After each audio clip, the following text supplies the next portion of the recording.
Hello class 6 students, how are you all? I hope you're doing well.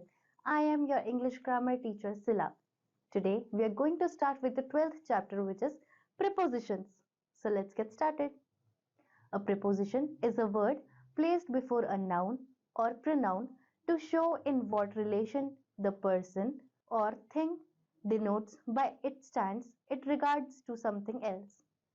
Some prepositions are above, in, on, from, to, by, at, for, of, from, behind, etc. So students prepositions क्या होते हैं? Prepositions हम किसी noun या pronoun से पहले use करते हैं.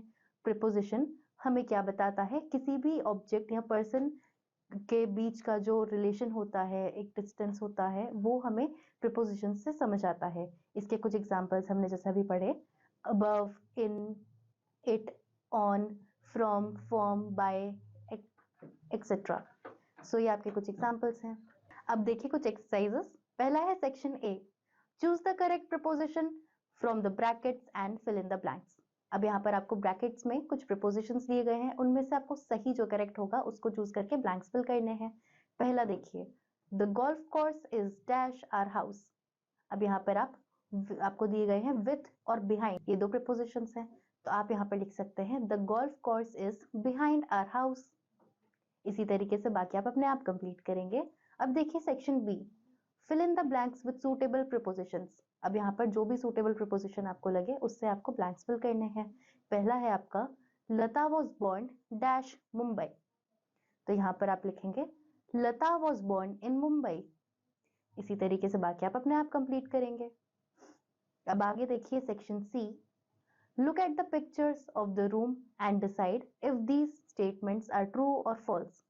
If they are false, correct the statements. अब यहाँ आपको कुछ स्टेटमेंट्स दी गई हैं स्टूडेंट्स, उनमें से आपको बताना है कि वो ट्रू है या फॉल्स है, और अगर फॉल्स है तो उन्हें आपको करेक्ट करके सेंटेंस दोबारा लिखना है. पहला आपको करके दिया हुआ है, आइए उसे देखिए. The lamp is next to the television. ये फॉल्स है, तो इसका करेक्ट क्या होगा? The lamp is on the television. इसी तरीके से अब हम एग्जाम्पल छोड़ के फर्स्ट वाला देखिए आप, द वास इज अंडर द स्टूल. तो जैसे अभी हमने एग्जाम्पल में देखा स्टूडेंट्स, जो लैंप है वो टीवी के ऊपर है, ऑन द टीवी है, मतलब टीवी के ऊपर, और हमें यहाँ पर जो स्टेटमेंट था वो गलत दिया गया था, तो वो फॉल्स था. इसी तरीके से अब हमने जो पहला हम कर रहे हैं उसको देखिए, द वास इज अंडर द स्टूल. अब बताइए स्टूल आपको और वास कहाँ दिख रहा है? पिक्चर में दिख रहा है ना, तो ये ट्रू है या फॉल्स है? ये फॉल्स है. पहले आप यहाँ पर फॉल्स लिखेंगे. अब ये फॉल्स क्यों है? क्योंकि जैसे कि हम पिक्चर में देख सकते हैं, जो वास है वो टेबल के ऊपर रखा है, ना कि नीचे. तो हम यहाँ पर इसको करेक्ट करके लिखेंगे, द वास इज ऑन द स्टूल. इसी तरीके से बाकी आप अपने आप कंप्लीट करेंगे. सो आई होप स्टूडेंट्स आपको प्रीपोजिशन समझ में आए होंगे.